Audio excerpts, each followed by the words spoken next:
Hola, buenas tardes a todos. Bienvenidos a nuestro primer CMO Talk del 2021. En esta ocasión tenemos dos invitados muy especiales que nos acompañan desde Estados Unidos, por lo cual quiero darles a ellos la bienvenida en inglés y cambiar nuestra presentación, en este caso, al inglés. On this occasion, we have two very special guests, Maria Alejandra Echeverry and Chris Moody, who will talk to us about B2B marketing from their respective roles in SES and TOPO companies in the United States. And you know, in order to be in this meeting, we have to follow these rules. To participate in this event, ID or confirmation or your data is required. Please turn off your video and mute your audio. At the end of the presentation, you will be able to unmute and make questions or comments. Okay, now I want to introduce our speakers. Maria Alejandra Echeverry joined SES marketing team in 2018 as Marketing Manager Americas and currently holds a global role as Global Programs Marketing Manager and Account-Based Lead for Global P1 Telcos.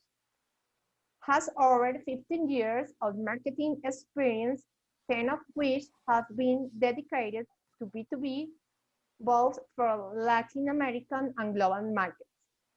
Before joining SES, she was at Volkswagen for 7 years and 3 years in Bavaria in Colombia. Holds a Bachelor of Industrial Engineering degree from Pontificia Universidad Javeriana in Bogotá, as well as master's degrees in marketing and project management. She is very active in B2B marketing and sales conference and events. Actually, she resides in the Miami-Dade with her family. Thanks a lot, Maria Alejandra. Chris Moody, his areas of expertise also include go-to-market. Chris. His areas of expertise also include go-to-market strategy, integrate marketing, marketing leadership, marketing and sales alignment, marketing measurement, and content marketing. At TOPO, Chris has lead marketing engagement with Google, Facebook, IBM, GitLab, Sumo, Logic, and many other high-growth companies. The TOPO double phone model Chris created is currently in use at many companies. He previously held marketing leadership roles as VP of Marketing at GE, Oracle, Red Hat, OneWeb, and other high-growth tech companies. Chris led award-winning teams and delivered millions of dollars in pipelines while being a sought-after marketing speaker at hundreds of events from San Francisco to Tel Aviv. Okay, is ready to start, Maria Alejandra and Chris. Let's start with our conversation. You have been collaborating for a while already. Tell us about your individual and shared experiences in B2B marketing. Thanks, Maria Claudia. Thank you very much for having me here today with you and your audience. First, I want to tell you about my experience in business-to-business marketing, our collaboration with TOPO until now. I started business-to-business marketing around 12 years ago, actually. And since then, things have transformed a lot, and not only once, but several times already. So I really see business-to-business marketing as a very dynamic field, and a field that we need to constantly adjust and learn about new things that are going on, always tuned with the customers. For example, when I started in business to business, it consisted mostly of traditional advertising in specialized media, events, a lot of sponsorships and participation in fairs and expos. Then around 2013, when I met Craig Rosenberg, Craig is one of the founders of TOPO. Everything was shifting. If it hasn't shifted already, there was a big focus on content marketing and necessarily a focus on digital, because of course we needed to leverage digital to amplify all that content that we were generating. And all of us were working on content by that time. It was a lot of content, and at some point we said, okay, we need to find a way to differentiate ourselves from others. So by that time, it was 2014, for 2015, we said, yes, there is a bigger focus on digital and content, and events were leaving ground to those new tactics. And in my case, it was only until 2018 when I was finally able to begin with account base. Even though, for example, TOPO had been talking about account base for already 2 or 3 years, but it was only until 2018 that I was able to really start working on that. I got the green light to begin with my pilot, which I fortunately counted with TOPO to work on that. And ever since, the account-based practice in my organization has been growing and has taken so much relevance that now is considered a priority for our company. So talking about the present, I see 2020 as a catalyst year for the rise in account base. Last year, we had to establish clear priorities. We had to focalize our efforts. We had to work a lot together with our sales peers. And so it was just a change. It forced us to change so much in our strategies. And also on the side of other tactics, and I guess this is the case for all of us in this call, we had to switch our focus from events and sponsorships and move to virtual everything. And it means a lot of webinars, and now we see ourselves having to reinvent again, because of course we feel, I don't know if it's the same for all of us, but at least in our case, we feel this webinar fatigue, and we need to reinvent and be really creative when designing our programs. In addition to that, I see for this 2021, and I know Chris will agree with me, and there are companies that are already way ahead on that. But for me, it's a focus on how to share the ownership of the revenue. And I guess this will be a big step for some of us, because we have these attribution models that we need to design, and we need to start working together with our sales counterparts in how we will split our efforts between demand generation and account-based marketing initiatives and strategies. So this has been like my story with business to business. This is a very dynamic field, and one that is very exciting to be part of. I really love it.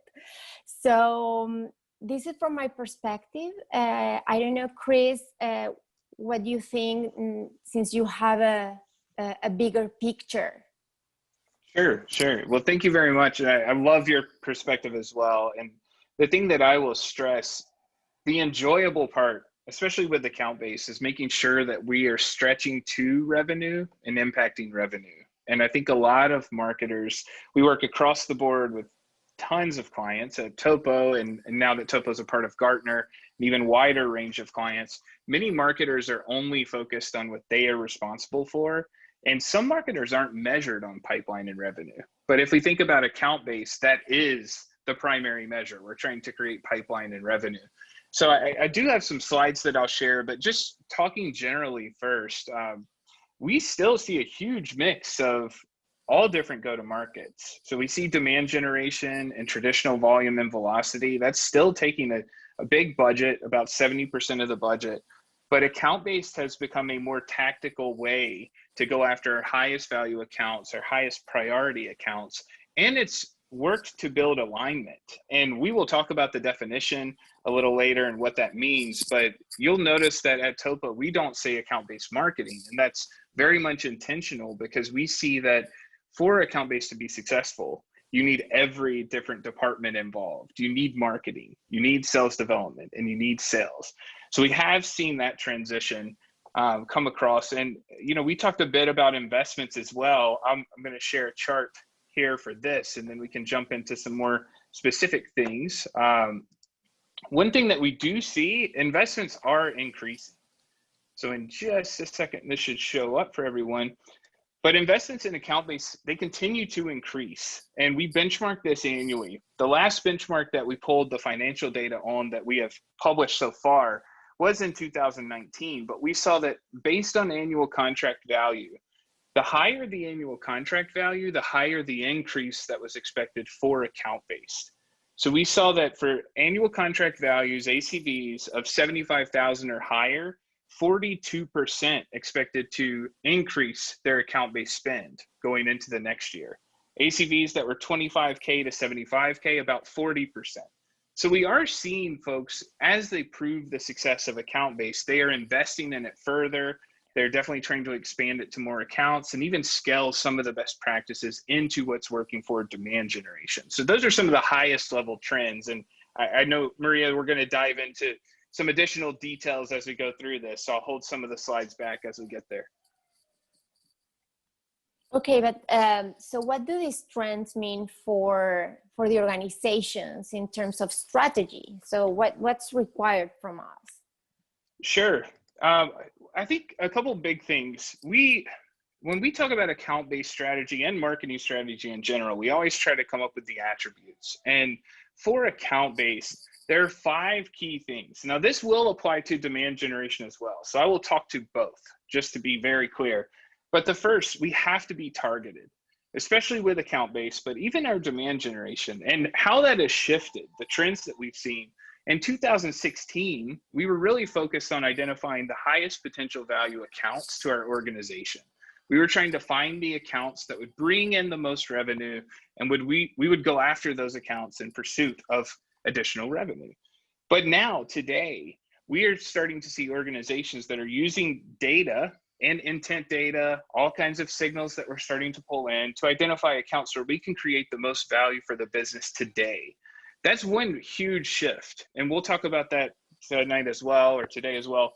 We have seen that many organizations may have been focused on a 12-month roadmap and thinking about how they could spend the year together and what they were trying to do across that year. We're seeing that shrink into 90-day use cases. So it's, what can you do for me in the next 90 days? That's the way we need to be marketing and selling to show that value quickly. And then that has to be insight driven. So 2016, we were creating manual or predefined segments based on market insights. We would crunch data, we'd build lists based on the data, we would go after those segments that way. Now we're starting to take structured real-time data and scale that segmentation and improve messaging across every go-to-market model. That applies to demand generation too. The days of the batch and blast email that goes to every single person, they should be over. We need to be adding more value to that, which is the next point, extreme value. And I'll get through this slide and then I will pause. Don't worry. I'm not going to talk the whole time, but we have to deliver extreme value. And the simple definition here, every single interaction we have with a prospect should exceed their expectations. Every phone call, every email, every piece of content, we need to make sure that we're delivering that level of value. It's not a single touch point, even though we will talk about high value offers and the importance there. Everything that we do has to add value.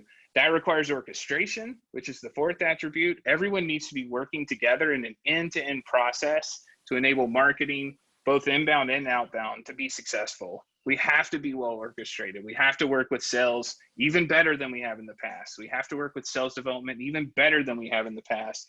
And then ultimately, success has to be measured. We have to measure the right things. And we have talked about double funnel specific to SES, and that's something that we'll share as well. I will click to what that is in just a second, but account-based requires some new measures because we've been in a world where we're tracking contacts. We're bringing in leads. We're trying to qualify leads. We're trying to close individual people. When we move into account-based, we have some different metrics that we're starting to track. And if we visualize that, this is the account-based funnel. And Maria, I'd love to get your thoughts in just a second too. But when we think about account-based funnels here, we're taking all of the attributes that we just talked about, which helps to build our ideal customer profile. When you see ICP, that's what we're referring to. We're taking all of those attributes and figuring out which account should we strategically approach and try to close. That leads us to target accounts. Then we're trying to create engagement with that target account. Then we're progressing that to SDR qualified leads, so our sales development rep. Then we're trying to create opportunities and close that business. And then ultimately, we move into retention and expansion as well. So that's the account-based funnel. And then just jumping ahead to show how that maps with volume and velocity. And then let's talk about this a bit. And I have some additional content I could share, but the double funnel, we're really trying to align the account-based funnel that I just showed on the slide to how we've traditionally measured demand generation. So yes, we have target accounts that we're building with all the data we're capturing. Yes, we have engaged accounts, but we're still trying to create a qualified lead with our sales development team. And it's the same approach for volume. So we have this point of unification where we can start to have consistent measurement for our account-based efforts and our volume efforts. Yeah, I think the double funnel is it's very useful for type of organizations like mine, which we have an account-based practice and we have the general marketing practice. But also another thing that I was learning today in your other presentation is how we can split our account-based practice depending on whether we want acquisition or retention or expansion. Because the way I see it, at least in my case, is that in fact, we have this definition of our priority accounts, the accounts that we want to focus on, and we have different level of development in each of those accounts. So of course, we have accounts that we need to acquire, and then there are other accounts that we need to expand, and others that definitely we need to have retention on them. So I guess that's that would be like a subcategory inside the account-based double part of the double funnel, when we just focus on in which stage of this development each of those accounts are, and then define the plans or the programs that better suit those needs of those accounts. Yes, I think that's brilliant. You almost think of it as a column in a spreadsheet. So your retention would go in a column, your net new acquisition would go in a column, and then expansion would go in a column. And we could start to track throughout the funnel for individual accounts or roll up every account we're trying to retain, every net new account, and see how they're performing, because things will be shared across. You talked a lot about content, and that's important. It's important to not feel like we have to create everything net new within an organization. We have great things we can repurpose for retention, for acquisition, and for expansion. So making sure that we're pulling all of that across any go-to-market model, but that we can track it in a specific way. I think that's a really smart point. Yeah, even that content that we create for demand generation programs, we can customize for the account-based practices, so that we don't need to create everything from scratch every time. Right. So Maria Claudia, back to you. We have problem with my cat. Okay, yes. Chris and Maria, I want to ask you about the AB. What it is and how to start? Sure. Maria, would you like me to start? You know I have a slide. Yeah, so let me just say a couple of words. So I would say a good way to start is with a pilot. So a pilot is a fantastic way to try different tactics, to learn what works and what doesn't. And so for this, it is essential that the company has this kind of what I call the entrepreneurial attitude. It's the company where innovation is promoted, when trials are allowed, where errors are just seen as opportunities for learning and for growth. Because the way I see AB is this is a practice that requires time and effort. We are constantly learning. We are like pivoting from one thing another. We are establishing best practices and trial and error. So it's also a cultural thing. So where people are open to share experiences, the good, the bad, and the ugly, not necessarily only the success. So it needs to be like very open for the benefit of the whole organization.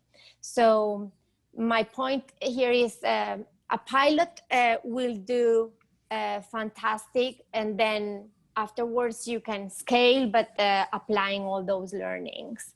But I know that you have a slide, and of course you can go much into detail on what the steps are.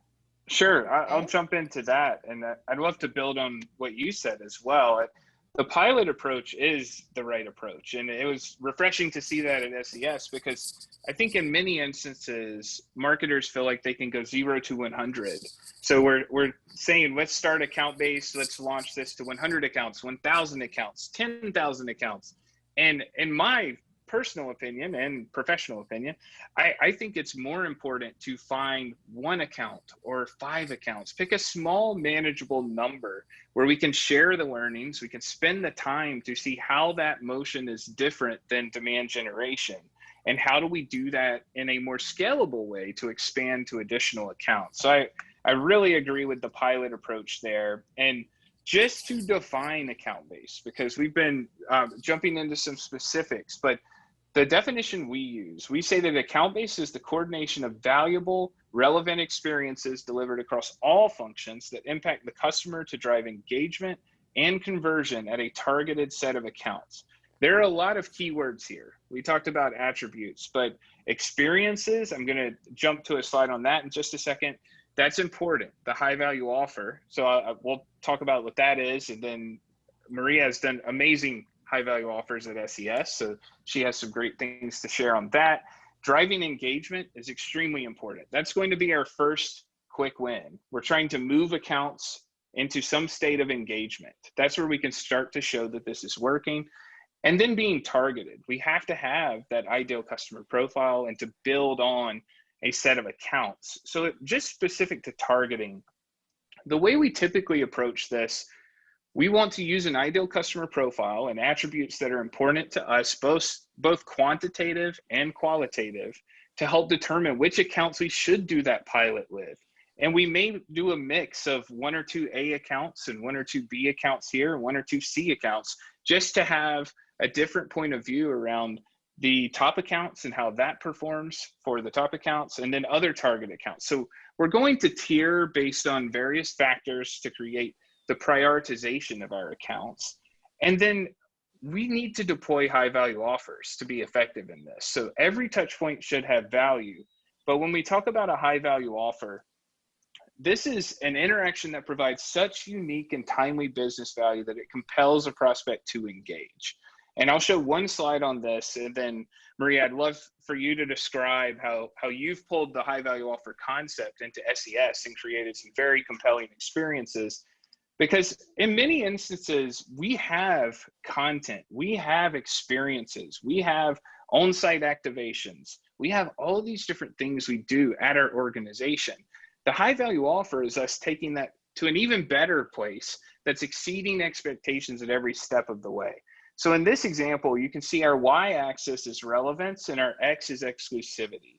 So the blue area in the top right, that's where we really want to go with our pilots and for our highest priority accounts. We want to create a timely, relevant to our current audience and the list of accounts experience for them that's difficult for our competitors to replicate. And Maria, I'd love for you to share an example of how you've done that, because I think it's even better to hear a real story about how this works. Yeah, so in 2019, we identified an opportunity to provide a high value offer to one of our telco customers in North America. They annually host a big event for the emergency response community. And they put together this event in which vendors for the emergency response community come and show their applications. And this event is run in a location that is remote, and they don't have fiber connectivity. So just for context, SES is the biggest satellite operator in the world, commercial, and we have two constellations, one in geostationary and another one in MEO, in middle Earth orbit. So we had the opportunity to show our MEO capabilities, the middle Earth orbit constellation capabilities, to our target customer, which was the organizer of the event, plus all those other providers of applications and the emergency response community. So that was huge, because we brought the connectivity for the whole event, for all participants, for all vendors, and it provided a lot of. It was a demo. And it brought new businesses for us, not only with our customer or the customer that we were targeting, but also with others. So this is a good example. It was a very successful activity. And then we have others with customers that are very well developed, in which we bring to them different programs for their salespeople, like internally, externally, we do many things together. That's great. That's great. I love that. And I feel like everyone is probably wondering about the biggest challenge for account-based. How do we get everyone to be aligned in this? And I know that you did a great job of that, bringing together some of the sales leaders for individual offers and accounts. So maybe we could talk a bit about how do we create alignment for account-based? Yeah, it's not easy. And I think that's one of the challenges, especially at the beginning, when you have to show results of the strategy. For the pilot that I mentioned at the beginning of this conversation, we had successful interactions with the salespeople and people that really bought into the program, but others that definitely were reluctant to implement. They didn't believe much what we were doing. So it is definitely a challenge. Preferably they should be involved from the start in all the planning stages, providing their insights. Their insights are very important for all the, of putting together the programs, right? For us to know what the status of the account is, what kind of engagements we have had already with the account, what has worked, what hasn't. And this is in a one-to-one basis, right? I'm talking about one-to-one or one-to-few accounts that we have had interaction already with. I haven't had the chance or the need better to work on a one-to-many account-based approach. So I cannot talk about it, how it will work, but I guess once you identify the ideal customer profile, you develop your program based on that customer in mind, and then escalate. Am I right, Chris? Yes, you're exactly right. I think that's the first key point, getting sales and marketing aligned on building the ideal customer profile, because that is what determines which accounts you are going to execute account-based for. So that's the first point, where we can get everyone in a room virtually now, but we're pulling in qualitative and quantitative data to figure out who are the accounts we should be going after and why. And then the other big piece, with a high value offer, sales may not necessarily care about every touch point in an integrated program, but the high value offer may be what they are delivering, or a subject matter expert is sitting with an account executive to go and bring something that's extremely valuable to a prospect. So those are the two biggest areas. If we can start early and often to work together, that always helps. And then if we can work together on what the offer is, and marketing can help to make it even better, that is a great approach. Because too often, I see this a lot working across a lot of clients, marketing says they're working with sales, and marketing loads a bunch of materials in an intranet or in a portal and then runs away as fast as they can. And then sales says, we don't have anything for marketing. And there's just this disconnect where it's getting put into place, but that constant communication and alignment on who we're targeting and what we're going to do for them, that's the way to do it. Yeah. So I don't know, Chris, if we would like to go deeper on maybe how to put together a high value offer could be helpful before going through all the challenges that we find. Sure. I think the first big thing that we would stress for a high value offer is to identify the mission critical priority for the account or accounts that the high value offer is for. That's the biggest thing. And if I jump to a slide just to show you the difference of what this looks like now.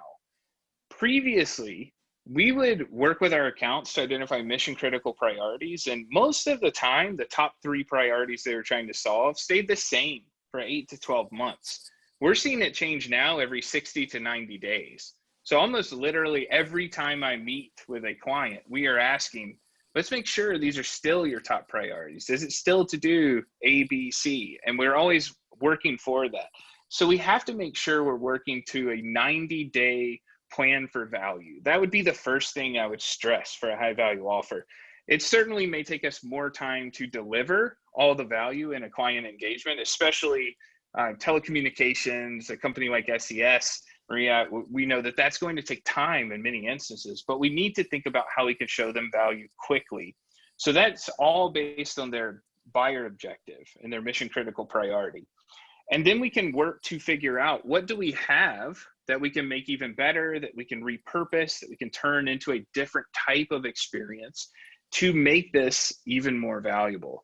And a quick example of that, if we have a webinar deck, if we have a presentation that we use for webinars, we could turn that into a more collaborative type of workshop and bring in someone senior to help run that facilitated workshop, where we ask some questions, we have a strong industry point of view, but we're really trying to think about how we can stand out and exceed expectations. And that layers into the entire plan for how we build a high value offer. And Maria, if there's anything you want to add on that, I know that you've built several effective ones as well.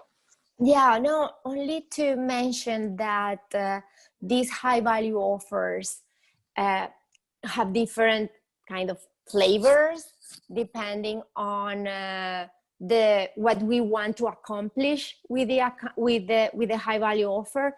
If it is to maybe restart a deal that it's been dormant for a while, or if we want to just kick in a conversation with a customer. So depending on what stage of this process is, we can put together a different high value offer. And so I know that you might have a very nice slide for that, in which we can show the different kinds of value offers that we have, or that we can put together. Yes, I can pull that one up as well. But I think the key thing I would stress there, the biggest pitfall that we see when folks think about a high value offer is the notion that it has to be something completely net new. So when we think about that, it doesn't have to be completely new, but it could be taking something that is already important to us that we're using. It could be a value calculator, and we're trying to think about how we can make that into a different application. So that's one thing that I would stress on that as well.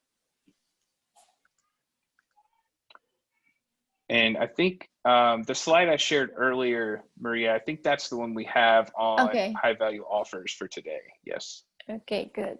So in terms of challenges, and I want to share from my experience, and I know that you might have other examples of from the other organizations that you support, but in terms of challenges, definitely what you mentioned, sales and marketing alignment is a big challenge. The culture of the organization, fortunately, hasn't been much my case, but I know that, or I can foresee that might be a difficulty for some organizations that are very traditional.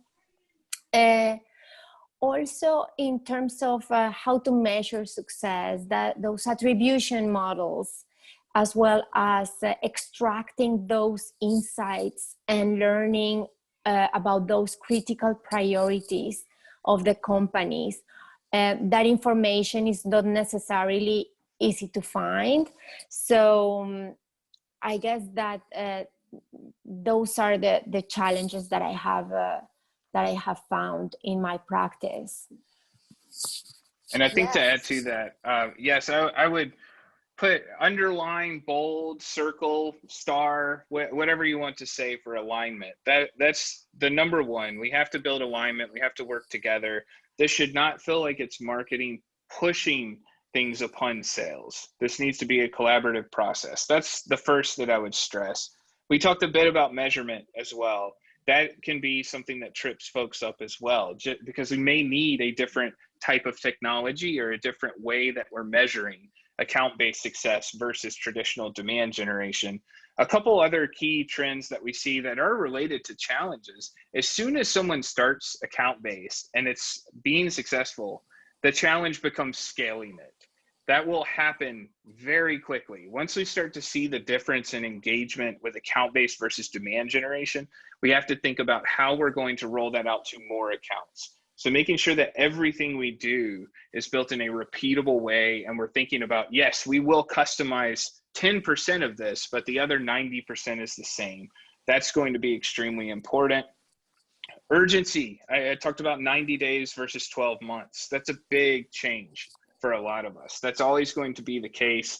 Speed and flexibility are the two top words that we're seeing come up across a huge client base at Gartner and at TOPO. So that will come up over and over and over. And then making effective use of data. that's usually a challenge. If we're not already pulling in things like intent data or treating data in an actionable way, that is going to be a challenge that we have to solve. We have to make sure we're pulling out data and insights as frequently as possible so we can better message and make everything we do have extreme value.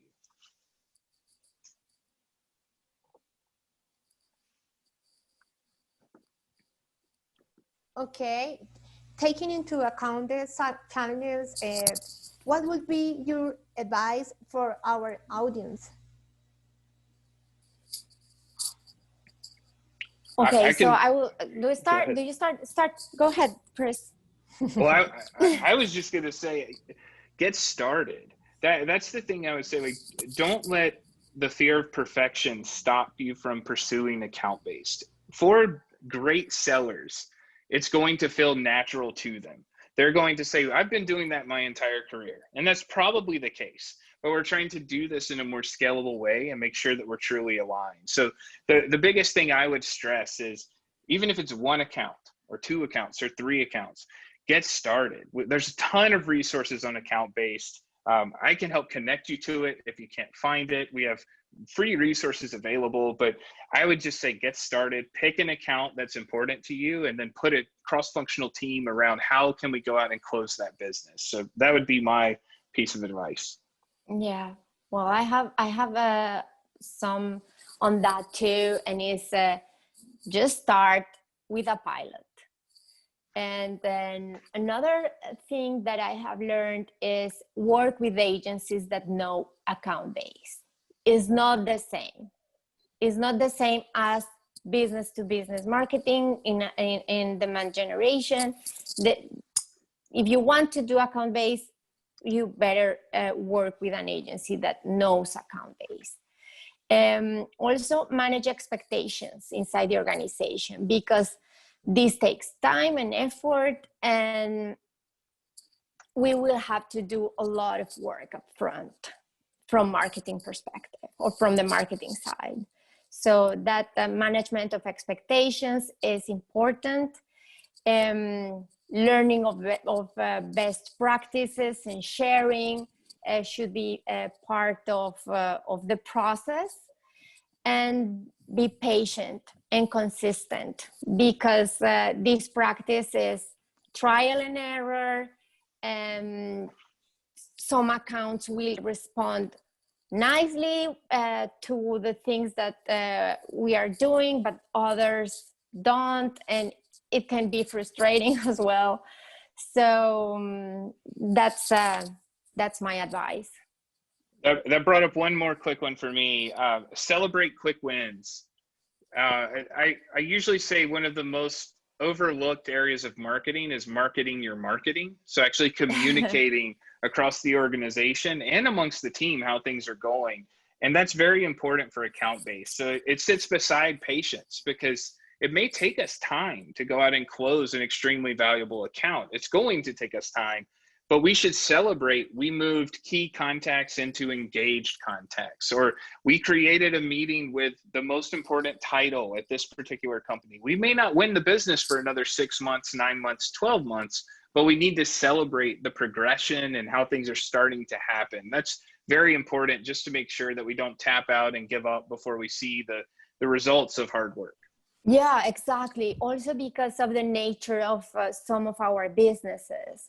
For example, I was mentioning before the high value offer that we did in 2019. This was at the end of 2019.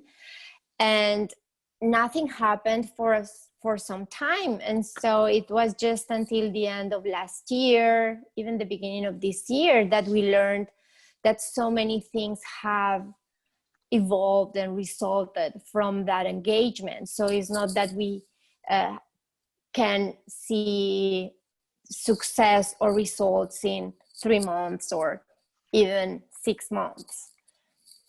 Right. So it's just be patient. Okay, we are grateful to our guests for their interesting, valuable presentations. We open microphones if anybody wants to make a question. Si alguien quiere hacer preguntas, este es el momento. Estamos abriendo nuestros micrófonos para poder... También pueden ser en español. Sí, pueden ser en español o también en inglés.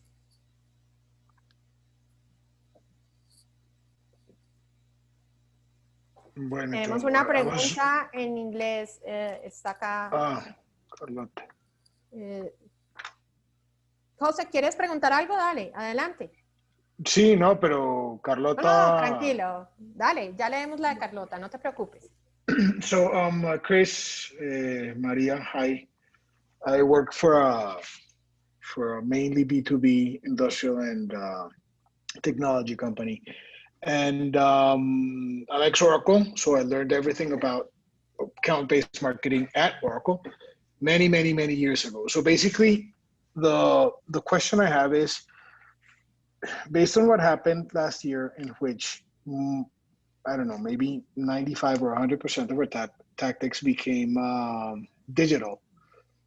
In my 10 years ago experience, most of our account-based marketing was not digital. It was offline. We had PDL meetings and that kind of stuff. So my question is, how do you guys, what would be your recommendation on how to construct an account-based marketing program, given the fact that for at least another year, we're going to remain mostly digital, and how do we move away or far from this webinar burnout and that kind of stuff? I mean, how do we make this work in a world in which we cannot shake hands, meet people, have fancy dinners, and give all the content and other things you have talked about, which is very important, but we don't have the space anymore, or at least for some time, especially in these countries? Do you want to start, Chris? I will, yes. I was giving you the first right of refusal there. Well, first of all, that topic is near and dear to my heart. And Maria will attest to this. We've spent time together in person in their office. We flew around the world. I was on a plane pretty much every other week for a year and a half. And that was a huge part of our business. We both sold in-person workshops, which was a high value offer. We were in there together working on the whiteboard. We were doing that together, and we would go close deals in person. We had huge events where we brought in a big client and prospect base and worked to close business that way. The first thing that I would say is most things can pivot to digital. We have created digital events that have been extremely effective, but it requires a lot of strategic thought to think about how we can make it stand out. The webinar fatigue is so real. I cannot tell you how many I have done and been on. But the thing I challenge myself with every single time is to make sure that we're bringing our full energy to the webinar. I have a light that is my signal here. I have a ring light that I cut on that kind of triggers in my brain.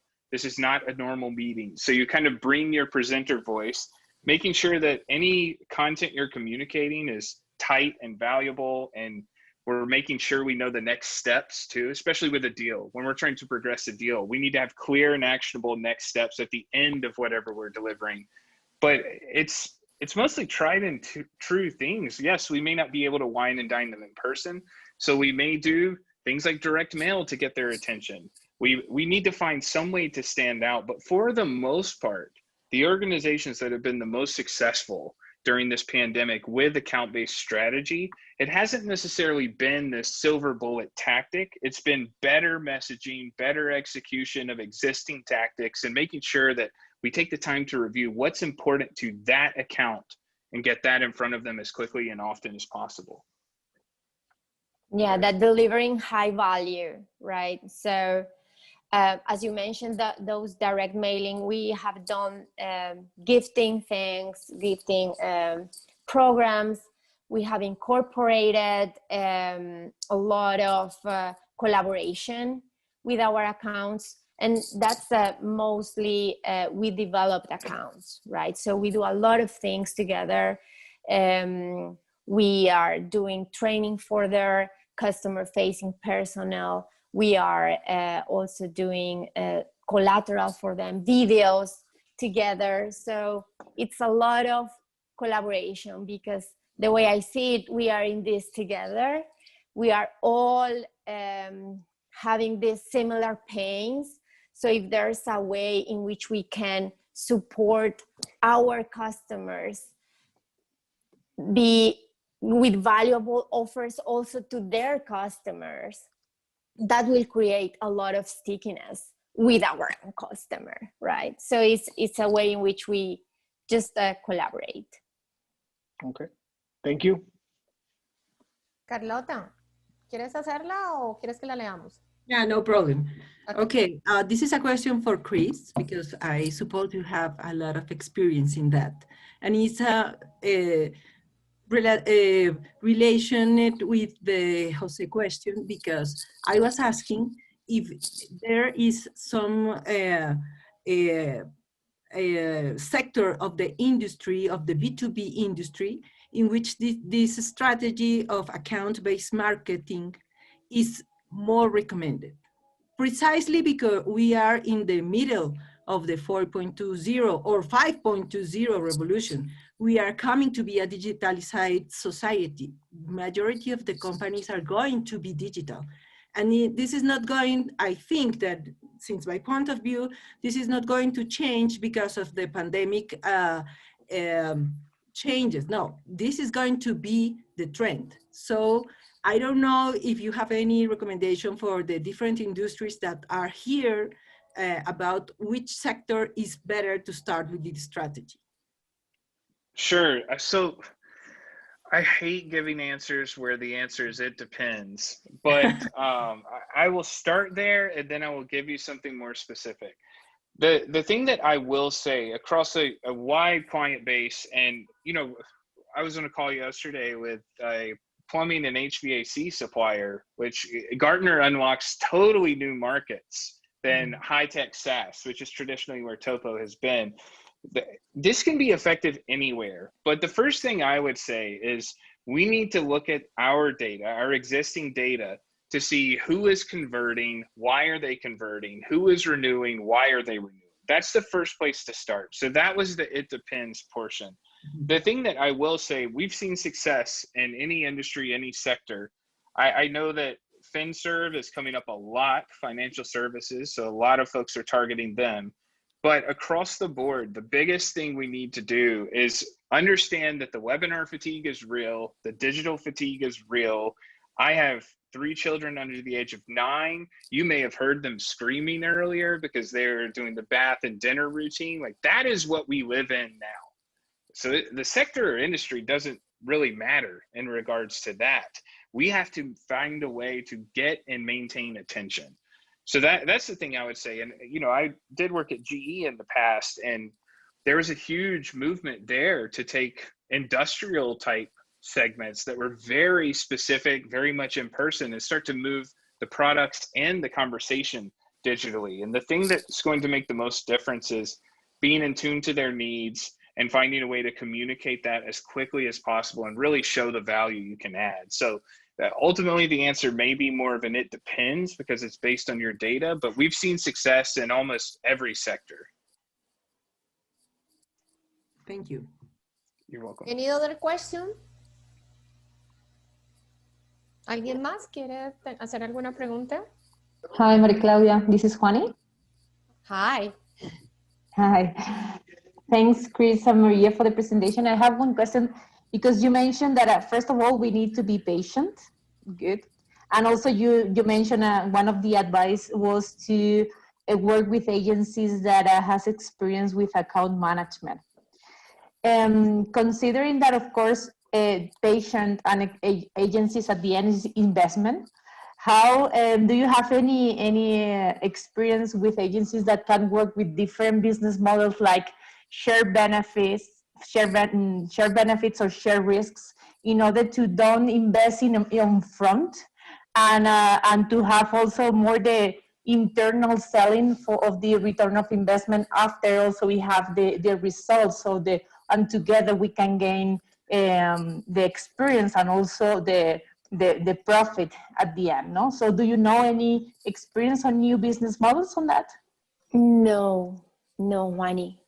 Yes, I mentioned that one of my advice is to work with agencies that know account base, that have experience with account based campaigns, but I haven't explored any like creative ways to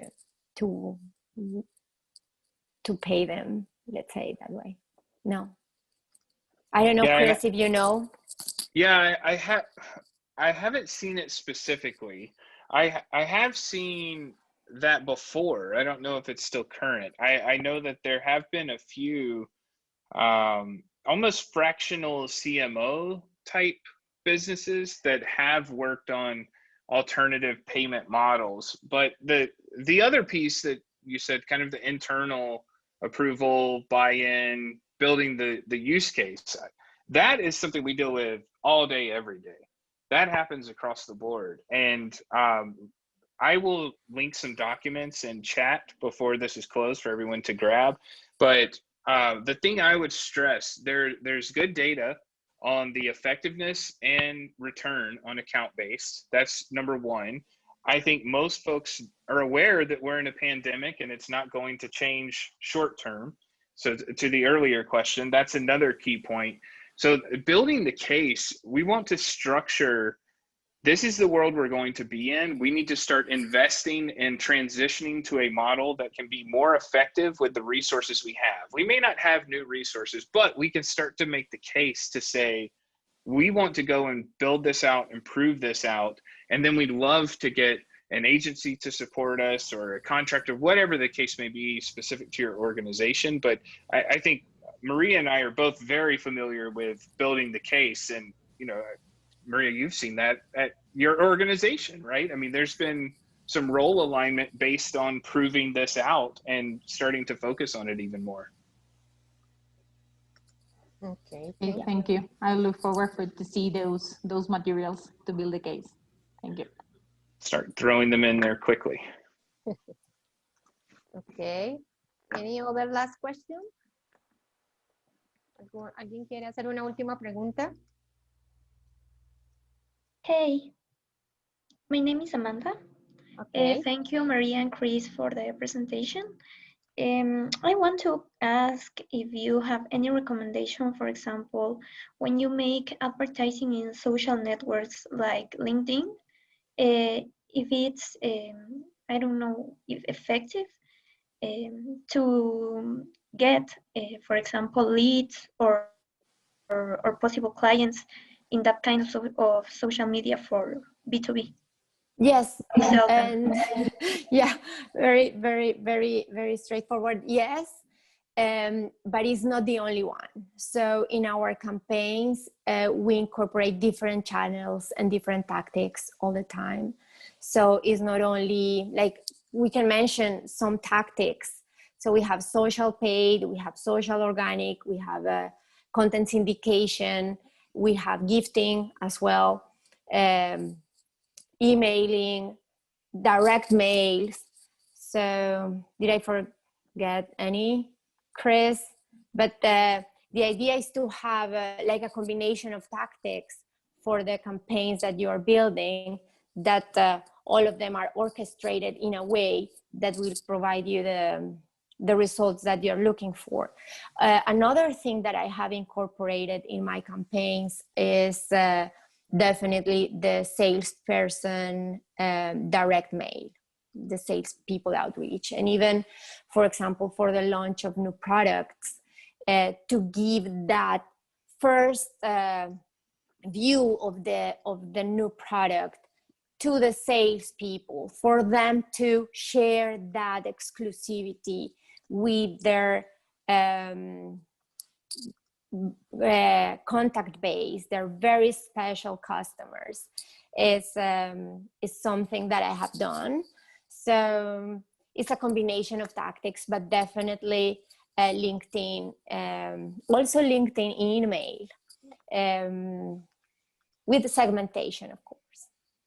yeah, the question was because I work in a company that offers some services. the majority of them are B2B, and they also have one that is B2C. So that's why the question, because I'm in Ecuador, not in Colombia. So here it's like very popular LinkedIn. So I wasn't sure if it's like something general in our markets or just in Latin America or kind. Yeah, now that you mentioned that you are in Ecuador, I had an experience years ago. I was working for another company, but still in business to business. And by then, it was when content marketing was kind of the buzz for all of us. And my colleague in Ecuador, I was managing the region. I came with this content marketing strategy, but of course our for Facebook, because by that time LinkedIn it was not that used in Ecuador. I told her, let's do it, let's try it, and with Facebook it worked very well. Even for business to business, we were selling fleets of vehicles. And at the end, because she was at the beginning a little bit reluctant, and after we saw the results, she was telling me, really, this worked. So even in Facebook, it worked. At that time, it was like we were 2015, Okay. 6 years ago. Yeah, thank you for your answer, Mary. And I'll chime in specific to LinkedIn as well. LinkedIn is in the DNA of every program that we see. Just to say that flat out. When we talk about an SDR triple touch, so a sales development rep and the things that they will do, a triple touch at TOPO and Gartner is when an SDR is reaching out via phone, via email, and LinkedIn, all in the same day. So that tightly clustering those activities, that's where we see it's most effective, when we can start to be in multiple channels. But well done LinkedIn is effective. We all receive the poorly done LinkedIn, the messages that aren't specific, aren't relevant to us. So LinkedIn is very powerful on an individual basis as well. If you know one account you're trying to target or a key title at that account, those are some of the ways to use it. But like anything, it's the application of the tool. But we see many folks are very effective with social and LinkedIn, and we've seen Facebook as well, to Maria's point. Okay, thank you very much, Chris. You're welcome. Okay, Chris, thank you for sharing these links in the chat. And again, Maria and Chris, thanks for your time, and thank you to the people that connect with us today. Thanks a lot. Take care. Bye-bye. Thank you very much. Thank you very Thank you. much. Good night. Good night. Good night.